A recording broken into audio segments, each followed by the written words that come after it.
Hello students, আমি Nitish sir জ্ঞানজ্যোতি coaching সেন্টারের পক্ষ থেকে তোমাদের প্রত্যেককে জানাই আরো একবার স্বাগত।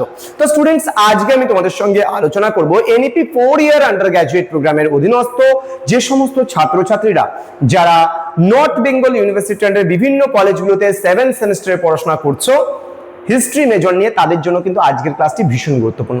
তাই কারণ নর্থ বেঙ্গল ইউনিভার্সিটি আন্ডার 7 সেমিস্টারের যারা অল সাবজেক্টে ক্লিয়ার করেছো তাদের জন্য আজকে মেজর পেপার 8 এর যে সিলেবাস রয়েছে, সরি 18, সেই 18 এর সিলেবাস নিয়ে আলোচনা করবো। আবার বলছি, ফার্স্ট সেমিস্টার থেকে 6 সেমিস্টার পর্যন্ত যে সমস্ত ছাত্রছাত্রীরা অল সাবজেক্টে ক্লিয়ার করে গেছো তাদের জন্যই কিন্তু আজকের এই ভিডিওটি, কারণ তারাই একমাত্র এই মুহূর্তে দাঁড়িয়ে পরীক্ষা দিতে পারছো। বাকি যাদের ব্যাক রয়েছে তারা কিন্তু একটু ওয়েট করো, অপেক্ষা করো, এনবিউ কি ডিসিশন নিচ্ছে, কারণ এখন পর্যন্ত তো যা নোটিশ আছে তার ভিত্তিতে তোমরা পরীক্ষা দিতে পারছো না। যদি পরবর্তীতে সুযোগ দেয় যে না ঠিক আছে আমার ছাত্রছাত্রীরা ক্লিয়ার করেনি, পরীক্ষাটা দেখো অন্তপক্ষে আগের গুলোও ক্লিয়ার করুক, এটাও ক্লিয়ার করুক, কিন্তু এনবিউ বলছে তুমি আগে ক্লিয়ার করে আসো, তারপর তোমাকে 7 সেমিস্টার পরীক্ষা দিতে হবে, আদারওয়াইজ নয়। চলো শুরু করবো আজকের সিলেবাসটা। তার আগে বলি, যারা চ্যানেলটিকে সাবস্ক্রাইব করোনি, সাবস্ক্রাইব করে পাশে থাকা বেল আইকন অল প্রেস করো, এবং অনলাইনে যারা ভাবছো আমাদের ক্লাস জয়েন করবে তারা যোগাযোগ করো আমাদের অফিসিয়াল নাম্বার 7076398606 নাম্বার অথবা 6295916282 নাম্বারে। চলো শুরু করবো আজকের ক্লাসটা ডিটেইলসে। কি রয়েছে আজকের এই ক্লাসে? রয়েছে তোমাদের থিমস ইন ইন্ডিয়ান হিস্ট্রি 2। এখানে আমরা পড়বো তোমার evolution of caste system in India. এখানে রয়েছে অরিজিন মানে উৎপত্তি, origin of caste system during বৈদিক পিরিয়ড। এখানে proliferation, caste proliferation in early medieval Bengal, then process Sanskritization সম্পর্কে আমরা পড়বো। অ্যান্টি কাস্ট মুভমেন্ট, জ্যোতিবা ফুলে অ্যান্ড বি আর আম্বেদকরের ব্যাপারে কিন্তু আমরা এখানে জানবো। ভীষণ টাফ পেপার, ভীষণ ভাবে অনেকগুলো বই করে পড়তে হবে কিন্তু, হ্যাঁ, একটা বইয়ে সবকিছু প্রপার হয়তো তোমরা পাবে না। এখানে নেক্সট রয়েছে আমাদের conceptualizing the India of tribe. Okay, এখানে রয়েছে criminal tribes, DNT, denotified tribes. Next রয়েছে constitutional framework, constitutional definition of tribe in independent India. রয়েছে ট্রাইবাল লিডার্স, রয়েছে বিরসা মুন্ডা, জিতু সান্তাল, সিধু অ্যান্ড কানু সম্পর্কে আমরা এখানে পড়বো।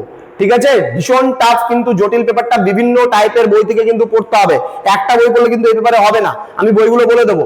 দেন পজিশন অফ উম্যান, এখানে হচ্ছে a comprehensive study of the position of women in India history across their major eras, ancient, medieval এবং মডার্নে নারীদের পজিশনস গুলো বা অবস্থানগুলো আমরা বিভিন্ন সময়ে কিন্তু পড়বো এবং ধারাবাহিকভাবে বিষয়গুলো জানবো। ক্লিয়ার?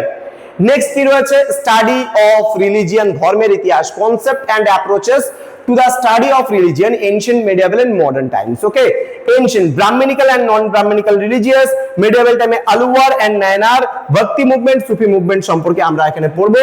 মডার্ন এরাতে এসে spread of Christianity in India during 19th century, পড়বো religious reforms and revivalism in India and indigenous response সম্পর্কে আমরা কিন্তু এখানে জানবো। ঠিক আছে, নেক্সট জানবো ইউনিট নাম্বার 5 এ রয়েছে রিজিওনাল অ্যান্ড লোকাল হিস্ট্রি। এখানে আমরা পড়বো trends in writing regional and local Indian history.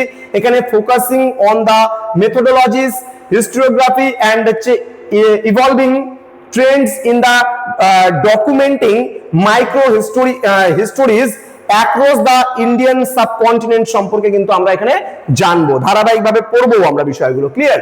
তো স্টুডেন্ট, এই ছিল আজকের ক্লাস, যেখানে তোমরা যদি আমাদের সঙ্গে যুক্ত হতে চাও আমাদের অনলাইন ক্লাসে, আমাদের কাছে পেয়ে যাচ্ছ প্রপার গাইডেন্স পাবে, রেকর্ডেড ভার্সনে ক্লাসেস পাবে, হাই কোয়ালিটি নোটস পাবে, 100% কমন সাজেশনস পাবে, তাও আবার পুরো সেমিস্টারে মাত্র 1299 কিন্তু কোর্সটা করতে পারছো। তো দেরি না করে আজই যোগাযোগ করো আমাদের সঙ্গে এবং যুক্ত হয়ে যাও আমাদের অনলাইন ক্লাসে। দেখা হবে খুব তাড়াতাড়ি আরো একটা নতুন ক্লাস নিয়ে তোমাদের সঙ্গে। তোমরা প্রত্যেকেই ভালো থেকো, সুস্থ থেকো। Thank you so much, thanks for watching after all, thank you.